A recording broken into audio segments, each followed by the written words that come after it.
ini, kita akan membahas tentang Kerajaan Majapahit, imperium terbesar yang pernah menguasai Asia Tenggara. Namun, apakah Anda tahu bahwa Kerajaan Majapahit yang megah dan mewah itu sekarang sudah lenyap tanpa bekas? Bagaimana hal itu bisa terjadi? Apa saja yang menyebabkan keraton itu lenyap? Dan di mana sebenarnya lokasi Keraton Majapahit yang asli? Mari kita simak bersama-sama. Kerajaan Majapahit berdiri dari abad ke-13 hingga ke-16 di Pulau Jawa. Pada masa keemasannya, Majapahit berhasil menguasai hampir seluruh wilayah Nusantara, bahkan sampai ke Singapura, Malaysia, dan Thailand. Majapahit dipimpin oleh raja-raja yang berwibawa dan bijaksana, seperti Prabu Hayam Wuruk dan Mahapati Gajah Mada. Mereka juga didukung oleh para pujangga yang mencatat sejarah dan kebudayaan Majapahit, seperti Empu Prapanca yang menulis kitab Negara Kertagama. Salah satu lambang kemegahan Majapahit adalah keratonnya, yang merupakan pusat pemerintahan dan kehidupan kerajaan. Kerajaan Majapahit dikelilingi oleh tembok bata merah yang tebal dan tinggi, yang menunjukkan kekuatan dan kewibawaan kerajaan. Di dalam kompleks keraton, terdapat berbagai bangunan yang indah dan mewah, seperti istana raja, tempat peribadatan, pendopo, dan rumah-rumah para pejabat dan abdi dalam. Keraton Majapahit juga memiliki taman yang luas dan asri, yang dipenuhi oleh berbagai macam bunga harum. Keraton Majapahit begitu memukau, sehingga banyak orang yang datang dari luar negeri untuk melihatnya. Salah satunya adalah Ma Huan, sekretaris Laksamana Cheng Ho dari Cina, yang mengunjungi Majapahit pada abad ke-15. Ma Huan sangat terkesan dengan Keraton Majapahit, dan ia menulis bahwa lantai keraton terbuat dari kayu yang ditutupi dengan tikar, dan tembok dan tangga keraton dilapisi dengan emas. Ia juga mengagumi ukiran-ukiran yang berwarna-warni dan bermotif binatang dan tumbuhan. Namun, sayang sekali, Keraton Majapahit yang begitu megah dan mewah itu sekarang sudah tidak ada lagi. Tidak ada yang tahu pasti di mana letak Keraton Majapahit yang sebenarnya, dan apa yang menyebabkan keraton itu lenyap. Ada beberapa pendapat yang berbeda-beda mengenai hal ini, dan kami akan menjelaskannya satu persatu. Sebuah pandangan pertama mengemuka, menyatakan bahwa misteri hilangnya Kerajaan Majapahit dapat dihubungkan dengan bahan bangunan yang unik dan organik. Menurut pandangan ini, kemungkinan besar keraton ini lenyap karena bahan bangunannya terbuat dari bahan-bahan organik seperti kayu, bambu, dan jerami.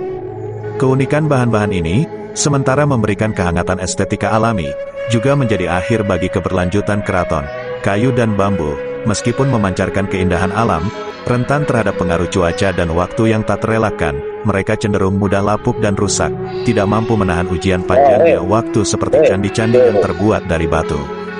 Fakta menarik yang mendukung pandangan ini adalah ketiadaan sisa-sisa bangunan Keraton Majapahit yang dapat ditemukan hingga saat ini. Seolah-olah kerajaan itu menyatu dengan alam, meninggalkan kita tanpa petunjuk konkret mengenai keberadaannya yang dulu begitu megah. Pendukung teori ini juga menyoroti gaya arsitektur Majapahit yang lebih menekankan fungsi daripada estetika. Keraton ini memilih bahan-bahan yang mudah didapat dan mudah dibangun, mungkin sebagai ekspresi dari sifat praktis dan fungsional masyarakat pada masanya. Namun, apakah kerajaan benar-benar hilang karena bahan bangunannya yang unik? Pertanyaan ini tetap menggantung di udara, dan jawabannya mungkin tersembunyi dalam lapisan-lapisan sejarah yang belum terkuak sepenuhnya. Sementara teori ini menarik perhatian, kita juga harus membuka pikiran terhadap kemungkinan lain yang dapat menjelaskan lenyapnya Kerajaan Majapahit. Misteri ini menambahkan daya tarik tersendiri pada sejarah Jawa kuno, menciptakan narasi yang penuh dengan teka-teki yang menantang imajinasi kita.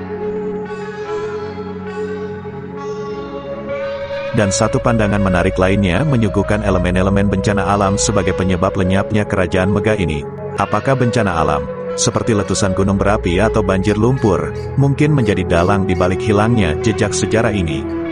Pandangan kedua ini berpendapat bahwa lokasi strategis Kerajaan Majapahit, yang berdekatan dengan Sungai Brantas, jalur lahar gunung berapi, mungkin menjadi sasaran utama bencana alam.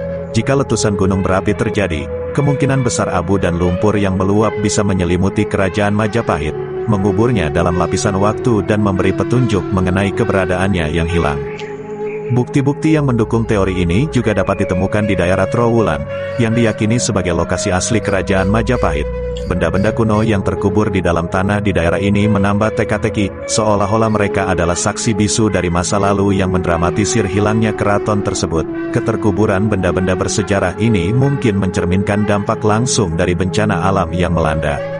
Pandangan ini juga berselaras dengan teori bahwa kemunduran Majapahit pada tahun 1350 dapat dikaitkan dengan letusan Gunung Kelut.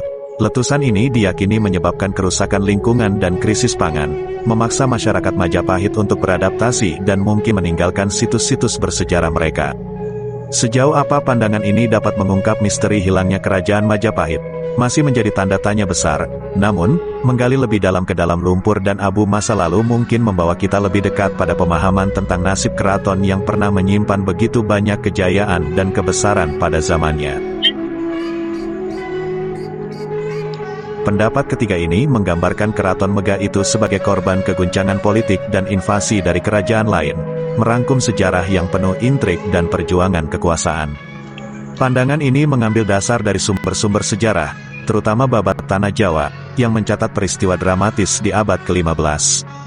Menurut Babat ini, kerajaan Demak yang dipimpin oleh Raden Patah, putra Prabu Brawijaya kelima, tampil sebagai protagonis yang menyerang dan menghancurkan Majapahit, termasuk keratonnya yang megah. Intrik politik semakin menghangat karena Babat Tanah Jawa dianggap sebagai karya sastra yang membawa pesan politis, diciptakan oleh para penguasa Islam yang berusaha melegitimasi klaim mereka sebagai penerus Majapahit, sebuah kerajaan yang mayoritas penduduknya beragama Hindu-Buddha.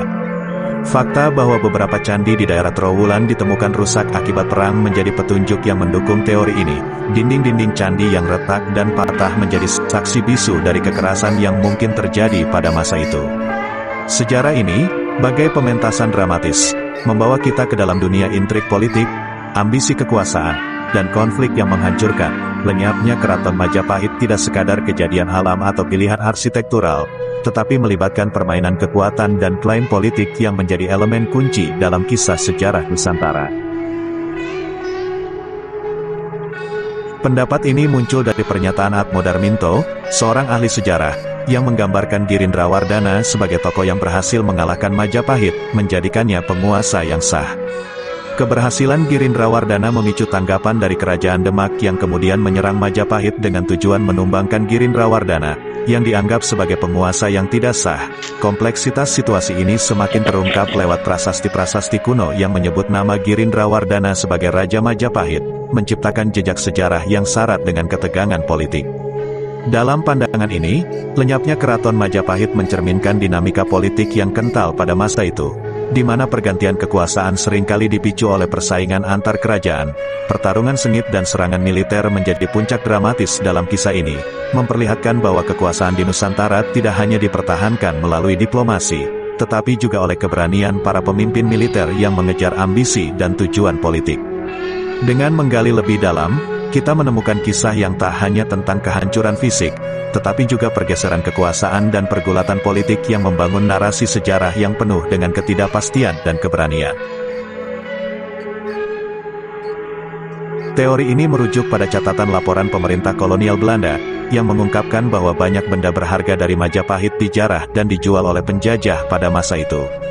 Fakta bahwa sejumlah benda Majapahit kini berada di museum-museum di luar negeri, seperti Belanda, Inggris, dan Perancis, menjadi bukti nyata akan jejak perampokan ini. Lenyapnya bukan hanya sebagai akibat dari peperangan, tetapi juga karena kekayaan kultural dan sejarah diambil secara tidak sah, membawa dampak jangka panjang bagi warisan Indonesia. Pendapat ini menyoroti dampak besar kolonialisme terhadap sejarah dan budaya Indonesia, yang seringkali diabaikan dan direduksi oleh penjajah. Bagaimana pemusatan budaya dan warisan sejarah menjadi bahan rampasan, menciptakan kesenjangan sejarah yang kelam. Sementara kita mencari kebenaran di balik lenyapnya Keraton Majapahit, kita juga menyaksikan betapa peristiwa ini menjadi bagian tak terpisahkan dari narasi kompleks tentang perjuangan dan resistensi Indonesia melawan penindasan kolonial. Kisah lenyapnya Kerajaan Majapahit menimbulkan beragam teori, dan sekarang saatnya bagi Anda untuk menyuarakan pendapat Anda. Apakah Anda lebih cenderung mempercayai teori bahan bangunan organik yang rentan, serangan militer yang mendramatisir dinamika politik, atau mungkin perampokan ilegal saat era kolonial, atau mungkin Anda punya teori lain yang lebih masuk akal? Kasih tahu aku dengan tulis di kolom komentar ya. Jangan lupa like, share, and subscribe, please.